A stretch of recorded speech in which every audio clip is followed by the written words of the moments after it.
Hello and welcome back to Getaway Day. I'm Mason, he's Gautham, and it is now 2 games into the World Series. So today we're going to break down kind of the top 3 stars from each game and kind of what happened in the first 2 games, and then discuss what's going to happen coming here in games 3, 4, and 5 in Atlanta. But before we get into that, if you enjoy our podcast, please subscribe on your favorite podcasting app or YouTube to make sure that you don't miss any future episodes. You could follow us on Facebook and Twitter at Getaway Day Pod. That's where you'll get all the news about when we're going to go live. Occasionally, we put some interesting facts and stuff that we find on there, or if I open some baseball cards on the channel.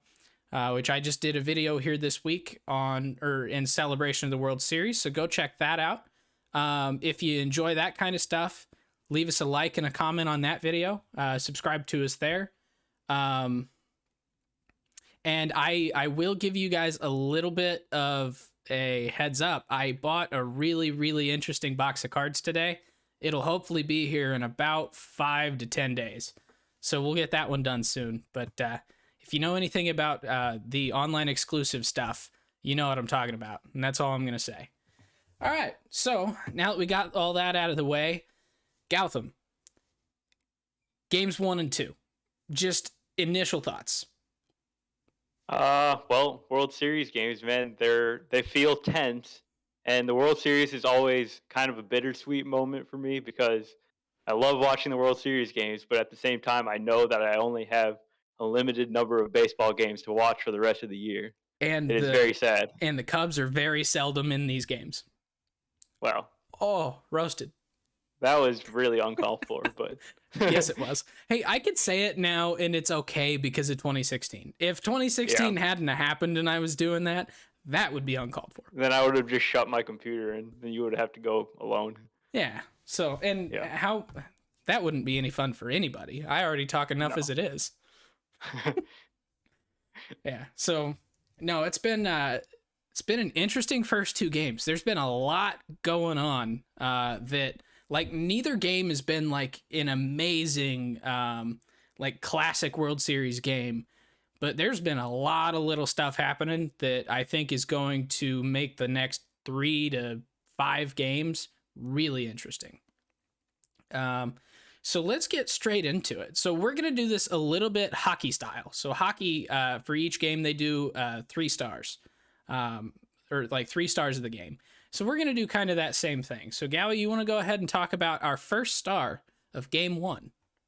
Yes. So the Braves obviously got out to a pretty big lead in this game, scoring 5 runs in the first 3 innings.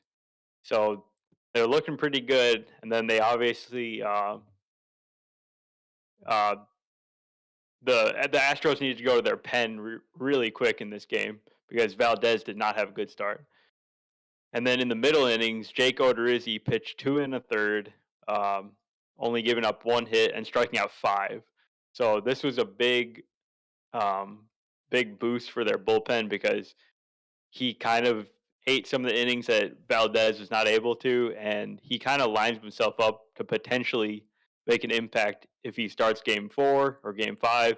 And he's kind of in the trustworthy circle, I think, for Dusty going forward because he pitched so well in this game. Yeah, which is kind of interesting that he's now in the trustworthy side because I think here we were talking last week that he was a little bit... we had no idea what his role was really going to be because he'd only pitched one other time and it was like in a mop-up kind of situation. Yeah. It's kind of similar to this, but now I feel like they're going to bump up to a higher leverage spot the next time he pitches. Yeah, and with the Astros bullpen throwing 7 innings and not giving up any runs in those 7 innings, all runs or all 5. Oh, right. Stanek gave up 1 on. Shoot, now I'm trying to think what that one was. Was that the Freeman single? Yeah, that sounds right. Yeah. So my bad. So they gave up 1 run in 7 innings, which is a really good day for the bullpen there. So Dusty is trusting his pen right now, and it is working out so far. And I think we all know, especially going back to the 2016 series, if you ride your bullpen and they're hot, you can win a series. I mean, you guys, or the Cubs, just pretty much rolled us Chapman to the ground in that series. That was a little bit different, actually, because Chapman was the only guy that Joe Madden trusted at that point. Strope was kind of rocky, and so was Rondon during the entire playoffs. They were actually pretty bad for all of the playoffs. So it was kind of Chapman every single game for multiple innings, and then they used some starters. Obviously, Lester and Lester pitching out of the bullpen in Game 7 there, but That's fair. Yeah. But yeah, so Odorizzi had a great appearance there. Another just side note, Yimi Garcia actually had a pretty solid outing there too. He'd been a little bit rocky in his last couple outings. I think his postseason ERA is somewhere up around like 6. But he ended up throwing a scoreless inning with 2 Ks there in the third to get them out of that jam after Framber gave up the run. So, but yeah, so Jake Odorizzi is our first star. Our second star of the game. Now we're getting to the Braves side because the Braves played an amazing game 1. The offense for the Braves was pretty stout. They put up 12 hits, 6 runs, and took advantage of 1 Houston error.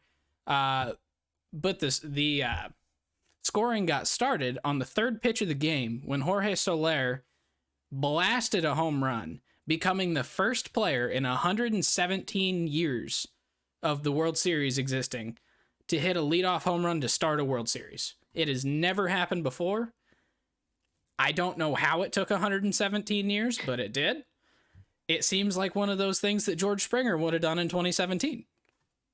But, oh well. Yeah, that was an awesome spot for just to start the World Series with a home run. Like that's like the biggest shot of energy you could possibly give your club.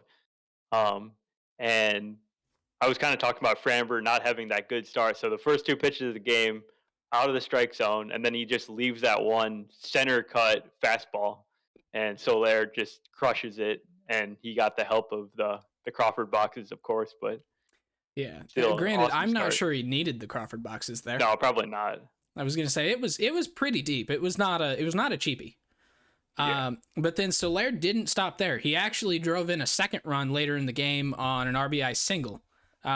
So he put up 2 runs, which almost would have won him the game just on his own. But the rest of the offense showed up that day. I think Freddie Freeman had an RBI single. Then there was, let's see. Duvall hit a home run. Eddie Rosario continued his hot hitting with 2 more hits in this game. Yeah. It was really a great performance by the entire Braves lineup. I think every single starter had a hit in this game. Yes, yeah, that is true. The only player who saw any playing time that did not have a hit was Heredia. So even he didn't even have an at bat, so that's fair. Can't ding him there. I was about to say even the pitcher had a hit, and then I remembered AL Park, no pitchers hitting. So Soler was the DH. I remember now. But yeah, so.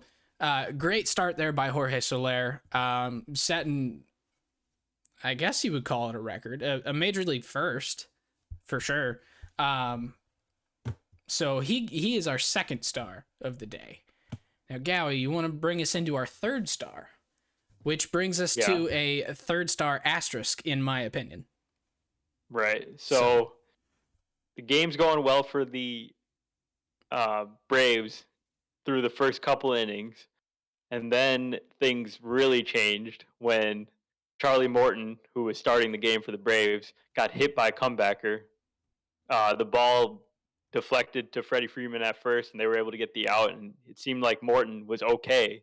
And he finished that inning. Then he comes out and pitches the next inning, and he strikes out Altuve, but he's clearly in pain, and he has to get removed. He just couldn't go any further. About an inning later, we find out that he has fractured his right fibula, and he's going to be out for the season. So huge blow for the Braves.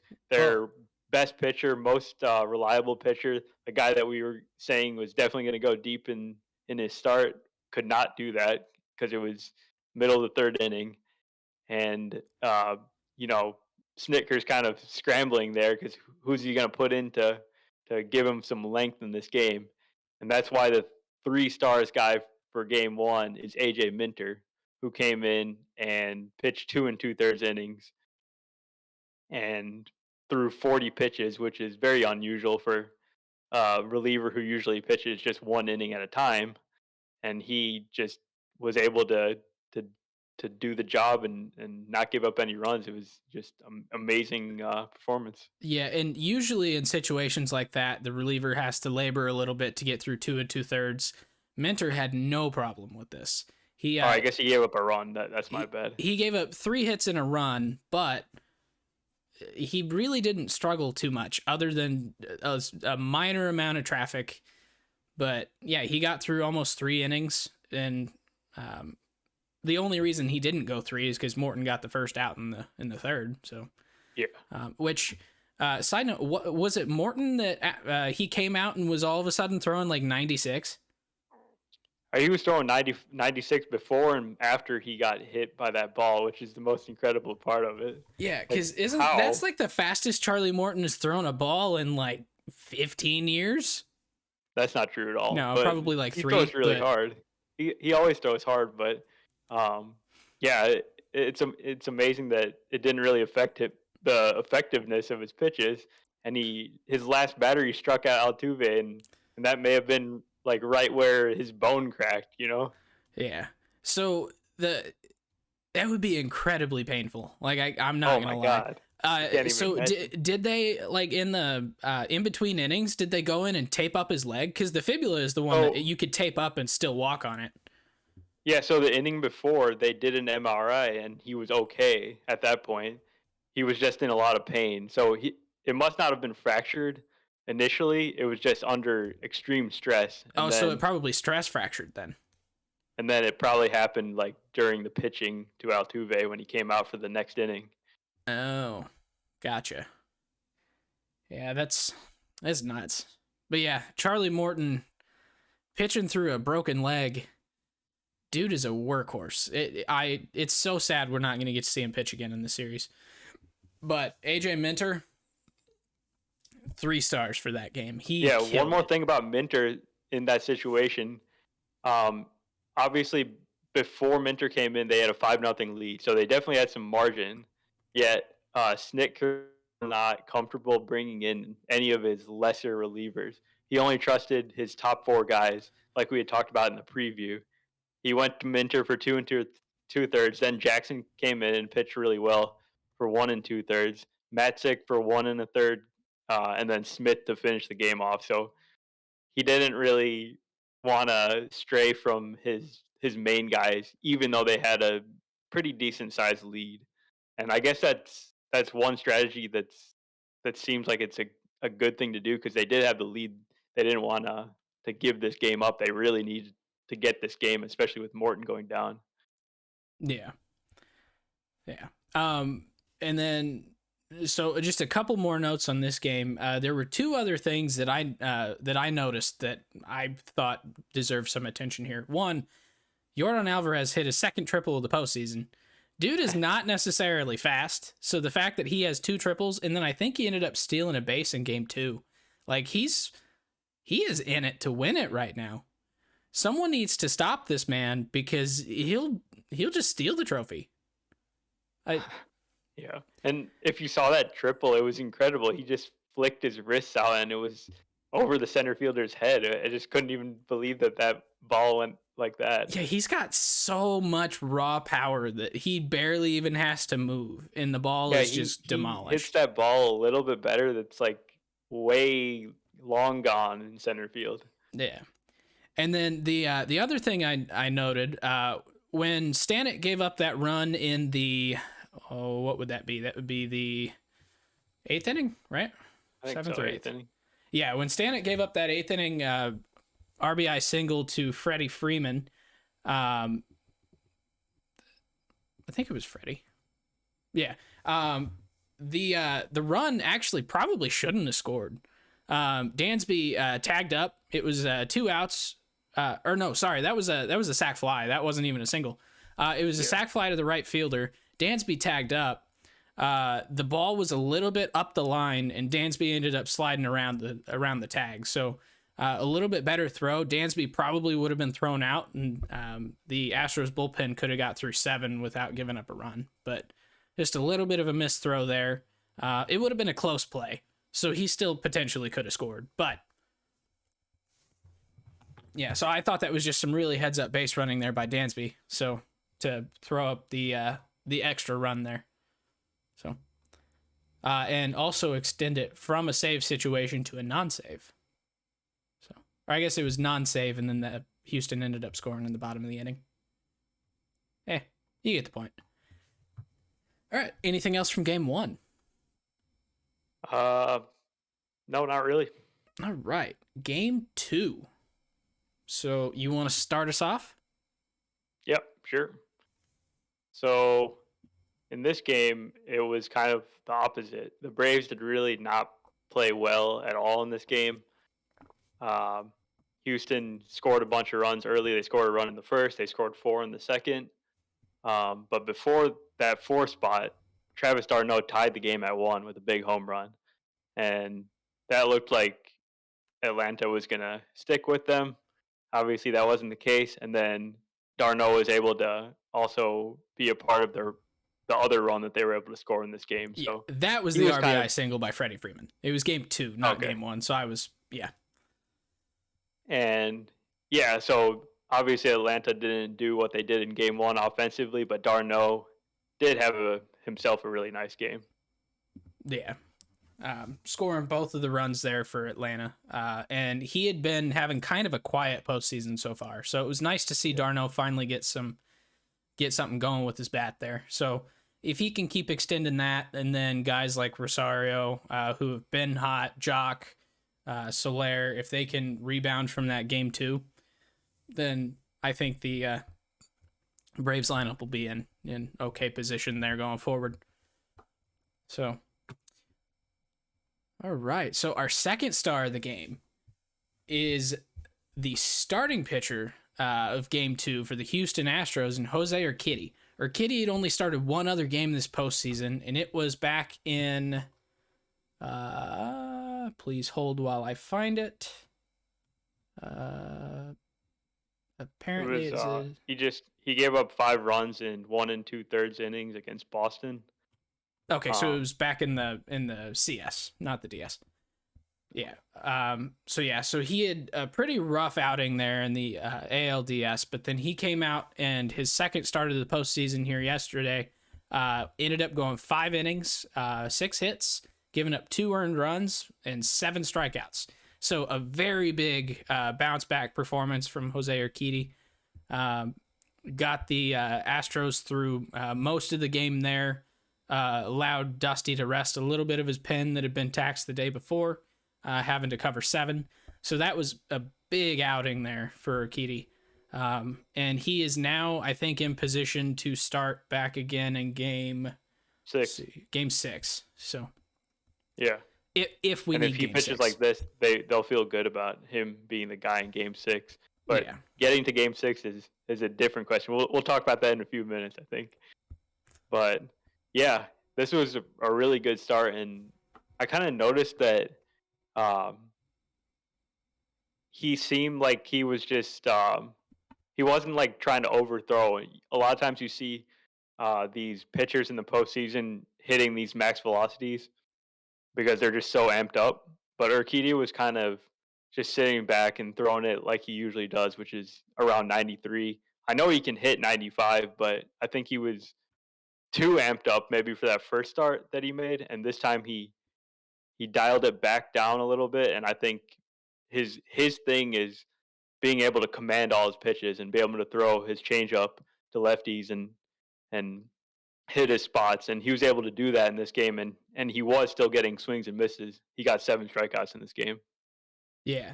The other thing I noticed, so you said he wasn't really overthrowing compared to his usual self, and he only threw 74 pitches.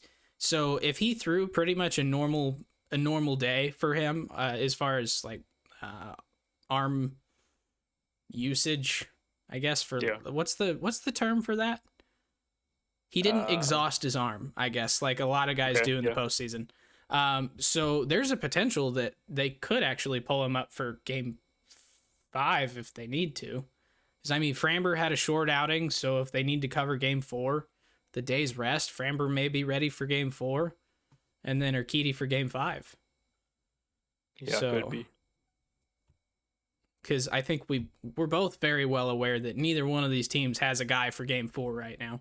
They're both pretty much only ready for 3 games, and then they're hoping and praying that they can manage a bullpen win without destroying their pen. So it'll be interesting to see how Dusty plays this out. Yeah, so I'll bring this up here, actually, because on the other side, Fried, he kind of got just paper cutted to death in the second inning. He didn't give up any really hard hit balls.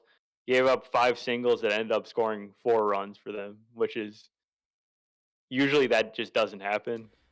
And I mean, it kind of goes back to the Astros doing what they do, which is putting the ball in play, and that usually ends up leading to good things. Yeah. And there was a throwing error by who was it? Who was in left? Rosario? Rosario, yeah. Yeah. So he had a throwing error, throwing it back into the infield, missed the cutoff guy. There was no one actually at third base, got all the way to the wall, and then Jose Siri ended up scoring on that as well, which I think there might have been 2 outs, so weren't there? I think there was just 1 out. Okay, so yeah. But yeah, so there was potential for them to not give up 6 runs there, and Fried's, or well, 4 runs there in the second inning. I guess it would be his 5th run of the game. But the point I was getting at is that Fried, probably no solace to him, but he was able to lock it down after that, and he got through 3 more innings without giving up any runs. He did run into a little bit of trouble in the 6th, and then he had to get pulled. He gave up another run there. But ultimately, he didn't force Snitker to go to the bullpen really early in this game. Like, he could have easily just fallen apart after that bad second inning, but he didn't. And now,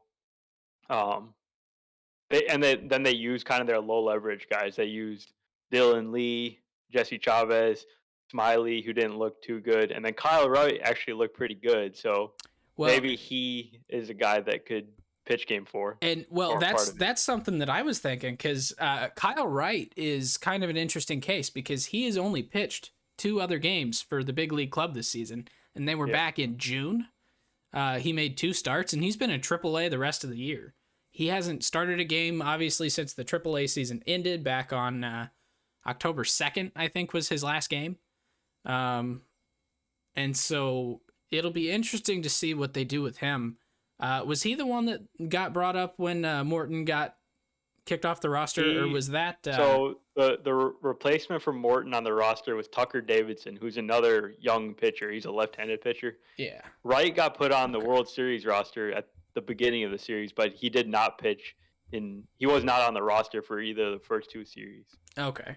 Yeah, and Davidson is in a little bit of a similar situation to Kyle Wright, where he had only pitched 2 or 3 games. He was injured for most of the season, and now he's healthy again. So yeah, and he has also not started a game since about October 1st, I think, was the last time he started. So it'd be interesting to see if either one of those guys ends up getting the starting bid here going forward. But yeah, all right. So the third star of the game, who you got? The third star of the game is living postseason legend Jose Altuve, who got this game started off on a good note, hitting a double, and then coming around to score in the first inning, and then hitting a home run for insurance late in this game. Just a overall solid Jose Altuve game, and another home run in the postseason. That's 22, which puts him in second place all time on that list. Tied with postseason legend Bernie Williams of the Yankees, and 7 behind Manny Ramirez for the all-time lead with 29. So the fun fact here is Manny Ramirez, 29 home runs in 493 at-bats in the postseason in his career.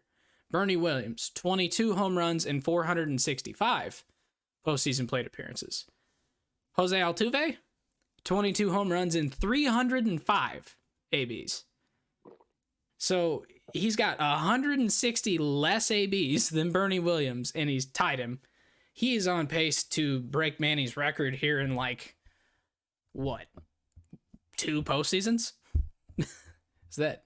Yeah, it's unbelievable. And just related to that, in 20, 30 years, kids are going to be looking back at the Astros of this decade, being like, wow, this team was so amazing. Their infield of Gurriel, Altuve, Correa, and Bregman have now started 69 postseason games, which is the record for any infield. Yeah, that's nuts. So, and you mentioned that kids are going to start looking at this as one of the best all postseason teams, I guess. Yeah, just teams. Yeah. The number of World Series titles aside, is it not kind of reminiscent to like the 90s Yankees? Like 90s, early 2000s? I think it has to be, right? Yeah. So I guess it can go in two different directions, right? It could be like the 90s Yankees, or it could be like the 90s Braves. And that depends on if they get the titles or not. Yeah. And yeah, that's a great point. I mean, both of those teams were absolutely loaded. The reason just happened that the Yankees happened to win all the titles. Yeah, against the Braves. Yeah, exactly. Yeah, but the reason that I comped the Yankees is because like the Yankees, it seemed like had some pieces moving here and there. They weren't always the exact same team, and I think for the most part, the Braves were consistently the same guys with maybe some pitchers here and there that were changed out. But I mean, it was the same core guys on the field. Whereas the Yankees, I think, had a couple of moving pieces here as guys like Jeter came up, and you brought in your A-Rod, you had Giambi, you did all these moving pieces there. And that kind of reminds me of this Astros team, because this Astros team now versus 2017, your core guys in your Correa, your Altuve, your Bregman, they're still there, but you have, in Gurriel, but you have a new catcher, you have an entirely new outfield, your starting staff is 100% different. So they're consistently good with a rotating lineup with basically your core four staying the same, which is kind of reminds me of that Yankees team, whereas that 90s Braves team was Maddox, Smoltz, the other pitcher that I'm blanking on his name, Glavine. There we go, Tom Glavine. And then your Chipper and Andrew and all those guys. So they had just a great team that stuck together. The Yankees had a core 3 or 4 and then a rotating cast and were equally as good. So I think even if they don't get the titles, I would comp this Astros team more to that 90s Yankees. So it's kind of a long aside there, but let's see. What else happened in this game too? Anything interesting? Not particularly. I mean, we're really conditioned to just believe that these World Series games are going to be super close and tense because the teams are really good, and they are really good. But both these games have not really been their outcomes have not been in doubt for the most part. We kind of could see where things were going after the first few innings of both of these games. So we'll see if things get real crazy, I think, going forward. There's got to be a couple games. A game or two that are really close. Yeah, I agree with you there. And let's talk about those games that we think could potentially be pretty close. So we're moving to Atlanta now for the next 3 games. So we've got a couple of things that are going to change from the last 2. One, there is no DH, which is probably to the Braves' benefit there. It definitely is. It's definitely to the Braves' benefit. Yeah, even though this Braves team is built perfectly for having a DH, at least their pitchers have seen a ball go in front of their face before. The Astros, not so much. Game 3 is going to be the first matchup of rookies on the bump since Game 1 of the 2006 World Series. So it's going to be Luis Garcia and Ian Anderson. Can you tell me who the rookies were back in 2006? I was thinking, but like that's a tough one. Well, So well, you I may, don't know. you may or may not have heard of these guys. So for the Cardinals, it was Anthony Reyes, and then for the Detroit Tigers, it was this dude named Justin Verlander. I'm not sure. I'm not sure if he ever did anything. If he was ever really a all real that no good. name. Yeah. Yeah. But yeah, so it's going to be the first matchup of rookies since that game. Wow. And both of these guys have the potential to be really good in this game. Both have shown flashes of being great starting pitchers. Both have also had their struggles. So who's going to be locked in? I don't know. Are either one of them going to be locked in? I would be willing to say that this game is probably going to be a score fest. More likely than it is going to be a pitcher's battle. So Yeah. but I think I'm with you there, and it is really critical. I think we're going to talk about this when we talk about Game 4 and 5, but um, it's important that the starters go deep in these games because the one that doesn't is going to put their team at a big disadvantage because both teams need to go bullpen game in Game 4, and this is the last like game with true starters for a while potentially. yeah. Yeah, so that's going to be big. The other big thing, as I mentioned, there's no DH, which means Yordan Alvarez doesn't have a spot in the lineup. Or does he? He definitely does. I'm pretty sure they're going to do what we proposed, which is I Alvarez in left, Brantley switches to right, and then Tucker slides to center. Well, I think we were saying put him at first and put Yuli out in left, but I don't No, think I wasn't saying that. Oh, You well, were I saying was. that. I was. Yeah. Which I still think is the better move, personally. But Alvarez is fine. You saw him hitting those triples, man. He's got some athleticism. yeah, dude, hitting a triple is entirely different than catching a baseball. When you don't do that ever. He's fine. He dude, played a decent amount of outfield this season. It's gonna be so. Did he really? Yeah. Oh, then maybe he'll be fine. I guess I just assumed he didn't play in the outfield. No, he played a good bit. Okay, then maybe he'll be fine. I have a feeling it's gonna end up being like 2011 Nelson Cruz. That's the only thing that I can get in my head right now. I can't get anything else there. It's definitely a advantage to the Braves that the Astros have to weaken their defense like that, and that's part of the reason they actually started Urquidy in Game 2 because big time, like he's an extreme fly ball pitcher, so they didn't want to have the compromised outfield out there behind him. So instead, they're going with Garcia with that outfield. Garcia is also a fly ball pitcher, so it could come into play. Okay. I guess Tucker's gonna have to run some balls down. And he's only started like 2 or 3 games in center too. Really? So yeah. Oh. So I thought he started a lot more than that. I did too, but apparently not. Yeah, I guess that kind of answers my question though about if they would try and move Framber up to Game 4 and then have Game 5 be Urquidy again. But if they're worried about Urquidy with a weakened defense behind him, they might just wait and keep him till Game 6. And with Framber, I don't know if they're gonna do that because he already didn't pitch that well in Game 1. I'm not sure if they would want to bring him back early for Game 4. That's fair. That's very fair. So then, what is the plan? I'll ask you for Game 4 for the Astros. Who do they go with? Do they go with an Odorizzi Greinke combo? Do they just go full bullpen game? I think Javier should be available. He didn't pitch too much in Game 2. I think he only pitched 1 inning. 1 and a third. Pitched like 1+, 1 in the third. Okay. Yeah, 27 pitches and 1 in the third. So he should be fine for Game 4. Yeah.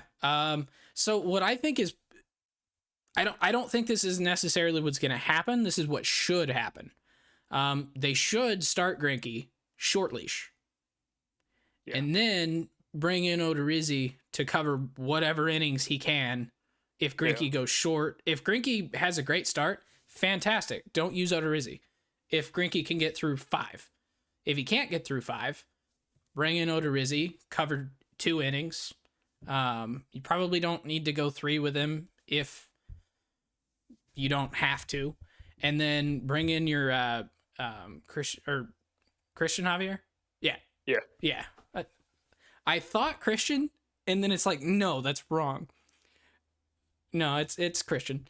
And then you bring in Christian Javier and then the rest of your guys. But I think you're probably gonna want to save Graveman, Presley, and Maton as much as you can. And with Christian Javier being relatively rested, he can give you multiple innings. I think that's your move.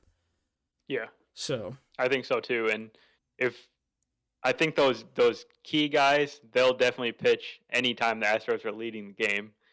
Yeah. There's no reason to hold any of these guys back. They can pitch basically all the games in the series, I think.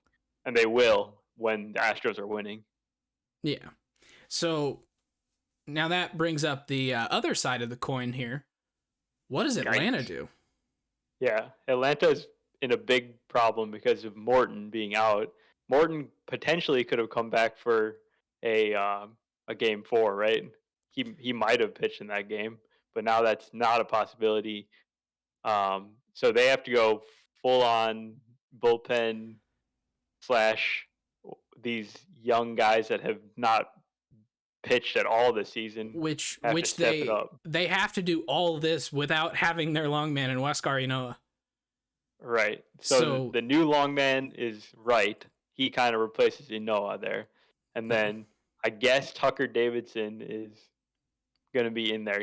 He's going to have to pitch in this game. They don't have any options. I mean, I imagine that Kyle Wright and Tucker Davidson end up doing the same thing we just said with Greinke and Odorizzi. It's scenario. Which one you put where? I don't know. If you like old school baseball, you're going to hate Game 4 of the World Series. It's going to be just pitching changes after pitching It's going to feel like a Rays game.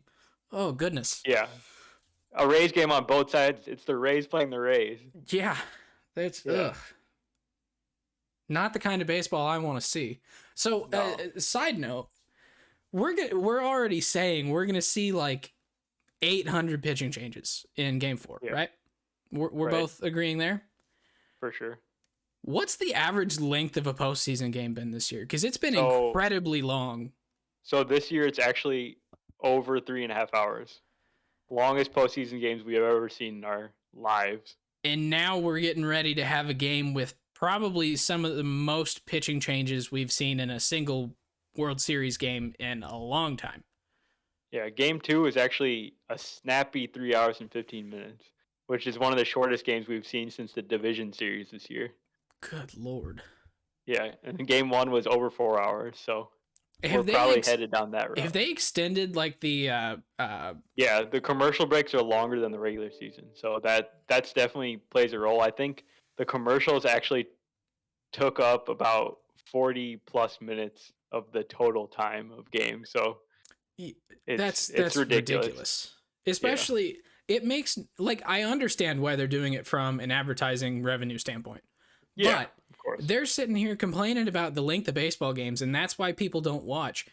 The common fan doesn't really watch every game of a 162-game season. They watch the postseason. And you're making games longer the one time that you're going to have more fans watching? Yeah, I had that exact thought, especially in the first inning of Game 1 of the World Series, which seems like a time that people would be tuning in to see what's going on, right? If you're the casual fan, you might turn the game on. And the first inning took the better part of an hour, I think, because both teams got the bases loaded. There were a lot of pitches thrown, a lot of runs scored, and it was like, this is, I don't know, it's not, they got to do something to quicken these games up. And I'm fine leaving the gameplay alone right now. Maybe pitching changes. I think gameplay is the only way you can fix it, though, right? There's got to be something that changes. Go back to the normal amount of advertisements and commercials for one. That too. For like sure. That's the easiest way to trim time. Go back to the same commercial structure you used during the regular season. Yeah.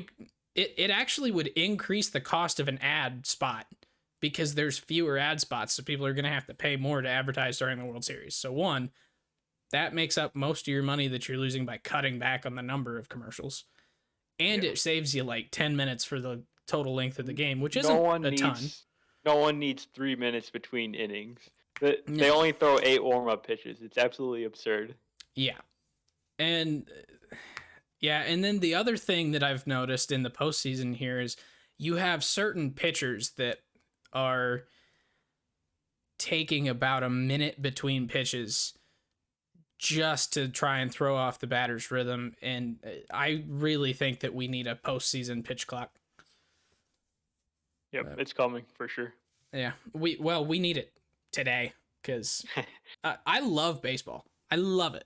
I will watch every bit of every postseason game, except for I did fall asleep pretty early game one. But these games that are going until like midnight, 1 o'clock Eastern time on a weekday, are killing me. Like, ugh, they got to fix that. So, yeah, so I guess probably enough of that rant there. Yeah, let's talk about Game 5, and then we'll leave it there. All right. How about that? Let's do it. So, Game 5, I think the Astros potentially could be in better shape because they can go back to Framber in that game, and that just seems like what they're going to do, right? Yeah, that definitely seems like that's what they're going to do. Now that we're talking about Game 5, I'm thinking I have to change my Game 4 Brave strategy. With the Braves, I think they're going to have to go bullpen game back to back because what else can they do? Drew Smiley is going to have to pitch multiple innings in one of these games. It's not going to be pretty. Dude, I think they're going to have to like trust Kyle Wright and Tucker Davidson to both get a start here. I think they're going to have to make sure not to use them both in the same game. Start one in Game 4, one in Game 5, and just hope that they can get enough innings to not kill the bullpen. Yeah. So yeah. Oh, this is not looking those good. 2 games both seem like an advantage Astros, even though they're in the Braves home park. Game 6, on the other hand, if it can get to Game 6, I mean, then you've got Fried going, so you feel okay about that. But yeah, but you would be down 3-2 if the Braves can squeak out Game 3 when they've got Ian Anderson on the bump. So with those 3 games in Atlanta, how do you see them playing out? It kind of is for me, I'm leaning towards the Astros winning 2 of the games somehow. Yeah, I'm kind of right there with you. I think the game that the Braves have the best chance of winning is going to be tomorrow with Ian Anderson on the bump. Ian Anderson has been solid in the postseason. He's not been horrible. He's had a start or 2 that didn't go great. I think he went 2 2/3 in his first NLCS appearance, if I remembering correctly. But he's been decent. I think he can get through 5. I think Snit is going to have to give him a little bit more of a leash, even though I was going to say the exact same thing. It's going to be on his mind. He's going to be thinking about games 4 and 5, and he's going to know that he needs Anderson to go deep in this game. Yeah. So I don't know if that's going to be to the team's detriment if he ends up leaving him in there too long. But what are you going to do? So I kind of worry that Snit is going to get the same flack that Dusty got in every other postseason appearance of his career, where he leaves pitchers in way too long. They get rocked. But at this point, I wouldn't even blame Snit. Like, he really doesn't have a choice. Yeah. So who's going to step up? Which pitcher is going to step up? It's got to be someone on one of these teams, right? That is kind of unheralded, but is going to have to pitch multiple innings in one of these games. Jesse Chavez. Jesse Chavez. It's his first World Series in 12 seasons in the big leagues. Yeah. He's got the sunglasses at night. I mean, what more could you ask for a guy that's going to break out and be legendary in this World Series? I think Jesse Chavez throws 2 innings in 3 consecutive days. Whoa. Yeah, that's a bold take. I don't. That's like an in the sun hot take. Like that's ugh. No, I do think Jesse Chavez is going to end up having to cover a little bit more and in this series than we thought that he might have to, being kind of that top guy out of the second group of relievers. I think for the Braves, I think they're going to be expecting him to step up. And he has the ability. Jesse Chavez is a solid pitcher.